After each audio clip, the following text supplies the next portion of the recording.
Tov. Today's daf only is Nazir daf nun hey Nazir 55, but we're going to start on the bottom of 54b. Actually, not the bottom, right in the middle, where it says that we learned in our Mishnah that if a person became tamei because they were in the Eretz Amamim, then they are not going to mess up their Nazirus, and they just have to as soon as they become tahor, they start their count again, but they don't mess it up.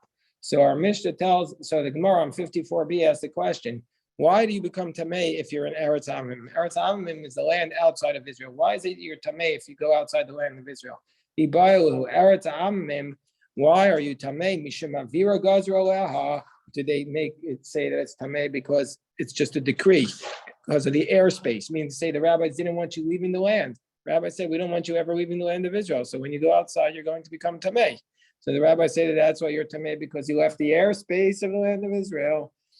Odelma mishum gusha, or maybe the rabbis made a decree because of the earth. Because what's in the earth? Tosfos says either the people from the flood died outside the land of Israel, so therefore you have all the dead people there, or else because the Jews were murdered every place, everywhere you go in Europe, is another graveyard of the Jewish people, and so therefore they made a decree mishum gusha gazra. So which is it? So the Gemara says, let's try and bring a proof from our Mishnah. It says that if you go outside the land of Israel, you have to sprinkle the ashes of the red heifer on you on day 3 and day 7. Now, if you want to say that the whole concern is just a decree because of the airspace, why do we need to sprinkle the ashes of the red heifer if it's just a decree? You're not actually tamei mace. So it must be that the whole reason, if you're sprinkling the ashes of the red heifer, the whole reason why you're sprinkling the ashes is because of the mishum gusha. It's because that maybe there's a dead body there and that you're becoming actually tamei. Where it says no, really, it could be because of the airspace. And when our Mishnah says on day that you have to sprinkle the ashes, that's ashara. That's referring to the other categories in the Mishnah, not to this category. And achinami mistabra. Indeed, this is logical. Because there's another example in the Mishnah of something that the ashes are not. That you don't really need the ashes because you're not tamei mace, and that's kelim anogim mace. That if you touch a utensil, that a wooden utensil that had touched a dead body, so there you don't become tamei mace by touching that wooden utensil. And so hani kelim b'nei azanin, and by touching these utensils, you're not tamei mace. So it's clearly our Mishnah is listing a couple of examples of cases where you become tamei even though you don't need the ashes of the red heifer. So shma mina ashara. So that's the other cases. So we don't have an answer to this. So the Gemara says, now we go to our top of 55a.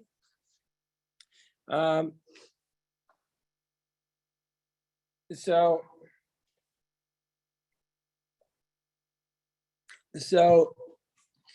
now on top of 55a, so we have this case of the Gemara wants to say, let's say that this is the case of Wema Kitanai.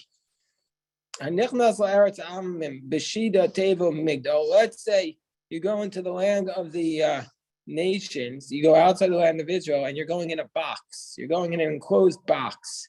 So an OL, we know that there are two different laws to an OL. One law to the OL is that if you're in a tent and there's a dead body in it, then everything in the tent is going to become tamei.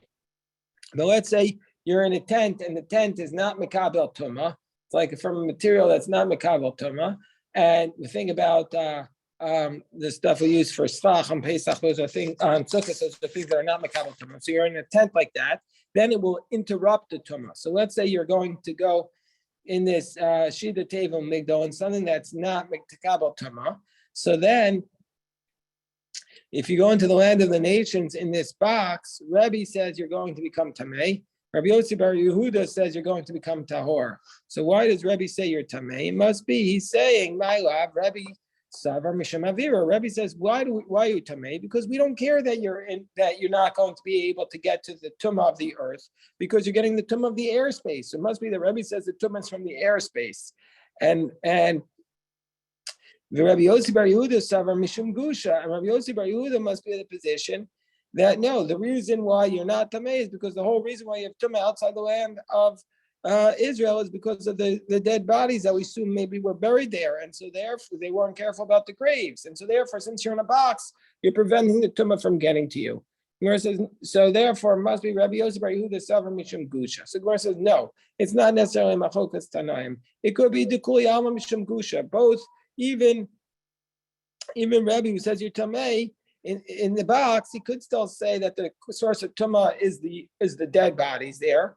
Mar Savar, and this is a question that's very relevant to this very moment, to this very second, that Mar Savar Ol Zarok Shmei Ol, Mar Savar Lo Shmei Ol. That it's a question of whether or not this law of a tent applies, that it interrupts the tumah if it's an ol zarak, if it's a tent that's a flying tent, if it's a tent flying through the air. So if this tent is flying through the air, then one opinion is that it's not considered a tent, and so therefore Rebbe will be of that position that since this is a tent that's flying through the air, it loses its properties as a tent, and so therefore the tumah from the earth is going to penetrate into the tent, and the Kohen and the Nazir would become tamei. Whereas Rabbi Yosef Bar Yehuda, who says you're tahor, because he Mar Savar Shmeol, he says you're tahor because it's still considered a tent. And indeed, we have a source for this. The source for this idea is Otanya Rabbi Yosef Bar Yehuda Omer Teva Shimalei Kelim. Let's say I have a box that's filled with utensils. You throw it over a dead body, but it's inside a tent. Tameya. Then we're going to say it's tamei.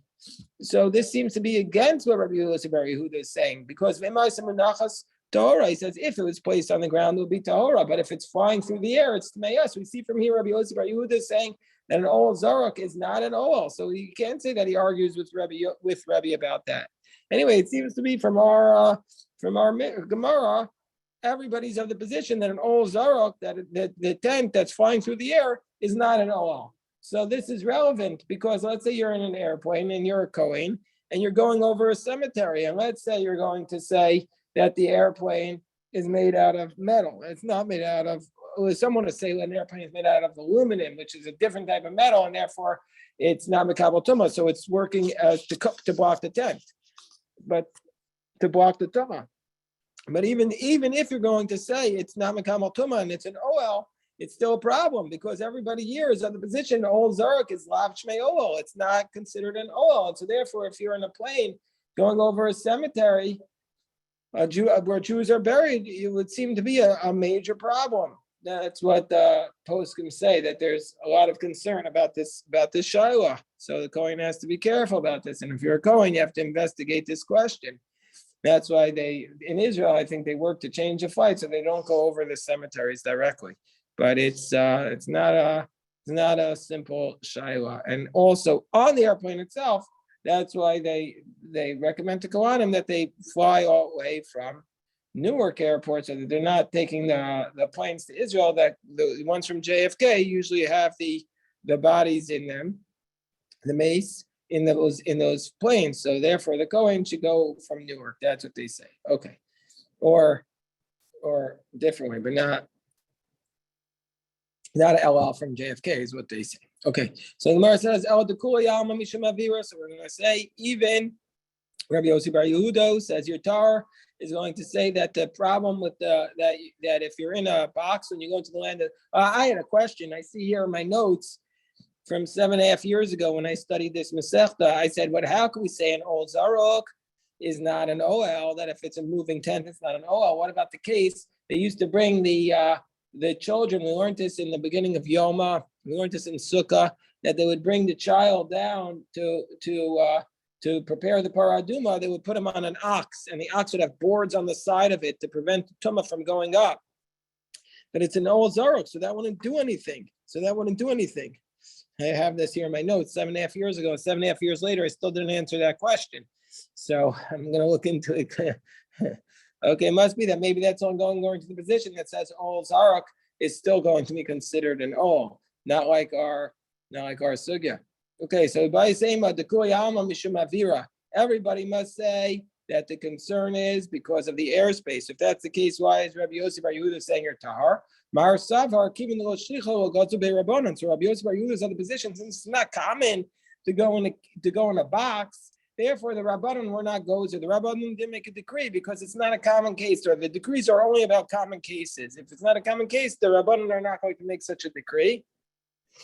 Umar Savar, and whereas Rebbe, who says Yemitame, says Afagav the Shichi Gazru Rabbanon.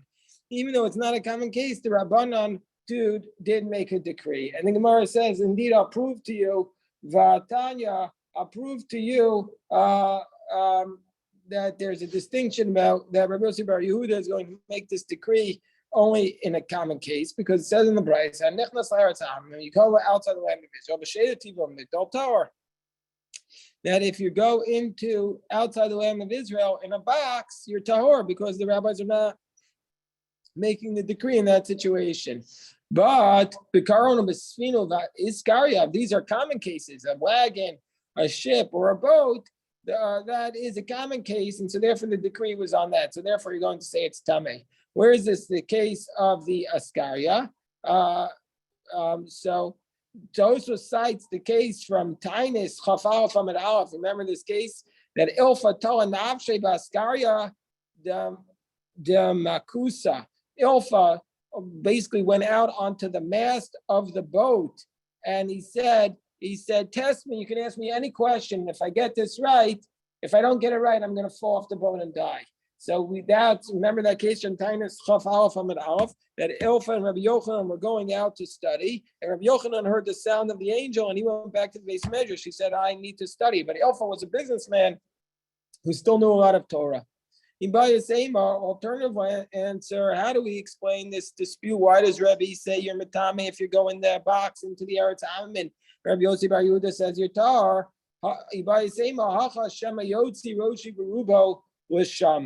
That they're arguing about, do we have to be concerned while you're in the box you're not Tameh because it's from the Gusha and the box is protecting you. But the concern is whether or not you're going to stick your head out of the box. That's the concern. But Tanya, as we learned in the Brayz, Rabbi Yossi Bar Yehuda says, you're even if you enter in the box, you tar, unless you stick your head out of the box, and then you're going to be tummy because of the gusha, because of the earth outside.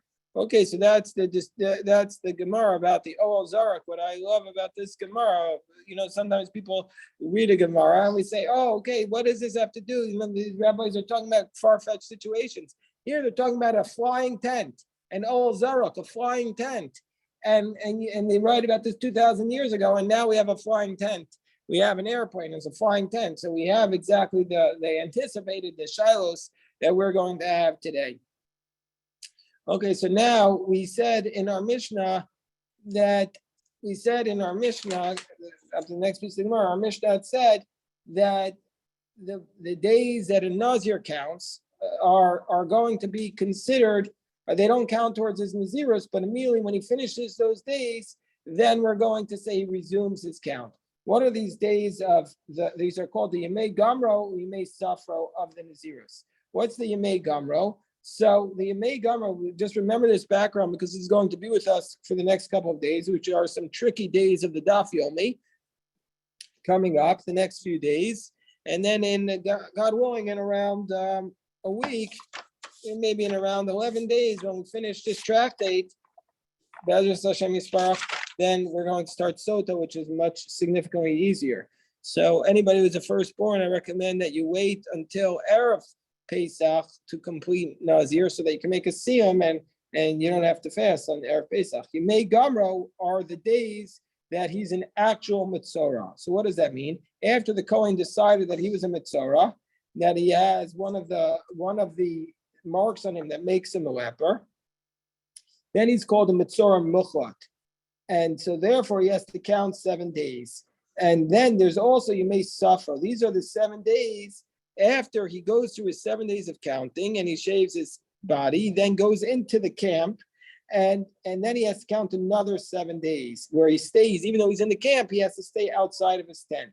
And at the end of those other 7 days, he goes back and shaves off all his hair again of his body, and then the next day he brings his karbanos of the Mitzorah.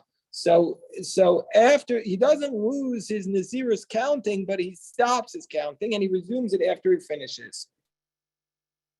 So So Amar Rav Chisda Lo Shanu, this idea that the days of his Gamro and the days of his Safro are not counted for his Nazirus, that was only taught by Nazirus Muetis. When do we say, says Rav Chisda, that we don't count these days towards his Nazirus?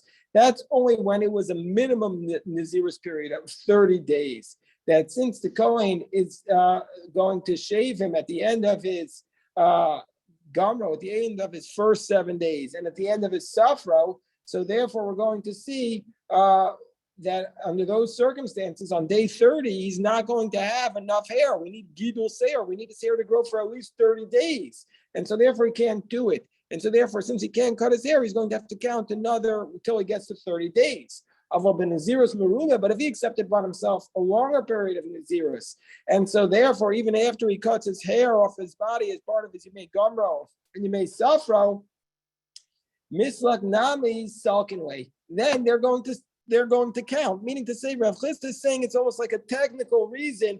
Technically speaking, the problem is not, hold on, I'll get to your questions in a moment. The problem is not that it's an issue with the counting of the Nazirus. The problem is that it's an issue with the counting. The problem is that it's an issue with the fact that he needs his Gidol Seir. So you had a question, Baruch Yosef? I thought we were talking about like how long hair has to grow or whatever. It's like two hairs or something like that, or whatever. Like the Gemara said that the Nazir needs Gidol Seir in order to cut his hair, which is, with the Gemara has earlier discussed, which is a minimum of 30-day growth. The 2 hairs is how much hairs, if he doesn't cut off all the hair of his body, if he leaves back 2 hairs, is he still considered having cut his hair? And we say, no, he has to cut off all his hair, so he leaves back 2 hairs. Okay, so we continue on the bottom of 55a. So the Rav Sharvia challenges Rav Chisda. It must have Rav Sharavia. He says, how can you say, Rav Chisda said, that when do we say this law only by a Nazir Muetes? But by a Nazir Meruba, we don't say this law. So Rav Sharavia challenges it. It says in our we learned that a Nazir became saras with the middle of his Nazirus, Masil Mona Miyad. Immediately after he becomes purified, he counts as Nazirus. And the saras does not mess up his earlier count. He continues to count from the place where he stopped. B'mai. So what are we talking about? If you want to say we're talking about a minimum Nazirus of 30 days, how could the time of our Mishnah say he doesn't mess up the earlier days? How could by Gidol Seir? So what Nazirus are we talking about? Rav Sharabi says he starts to count immediately and he doesn't mess up his earlier count. So what are we talking about? If we're talking about a Nazirus Mu'ates, of course he messes up his earlier count. By Gidol Seir. When he cuts his hair at the end of his Nazirus, he needs to have another growth of 30 days. So for sure he messes up his count. He needs 30 days. So it's obviously the case that he's messed up his count there. So therefore, when it says that he doesn't mess up his count, it must be Elav, or on top of 55b, it must be Elav Nazirus Meruba. It must be that it's by a longer period of time, a longer Nazirus, longer than 30 days. And we're saying that under these circumstances, he still doesn't mess up his count. The Katani Masil Mona Miyad. But he still says he continues his count from the place where he was. And so we're seeing from here that he's not counting all along the way through. It's just that he stops there and he continues. So therefore that's talking about, and that's by Nazirus Meruba. So this is a question on Rav Chisda. So this was the question that was raised by Rav Sharavira. So most of Mefarikla. So he asked this question and he answered it. He says, now we're talking about a case of a Nazirus where it was 50 days, meaning to say the Yosef Isrin. He sat for 20 days as being a Nazir. He was 20 days a Nazir. And then Visyalida Beit Saras. And then he got Saras. And then Megalech Saras. So then he cuts off his Saras. Bahadur Yosef Tlasin Yamin de Nazir. And then he waits another 30 days of his Nazirus. Da Isle Gidol Seir. So there he has 30 days of Nazirus, and we're combining it with the 20 days that he had earlier. And so therefore he has a total of 50 days, and that's how we're able to do it. So okay, so this is, well, let me just stop the recording here. We'll go a few more minutes, but this is the end of today's daf.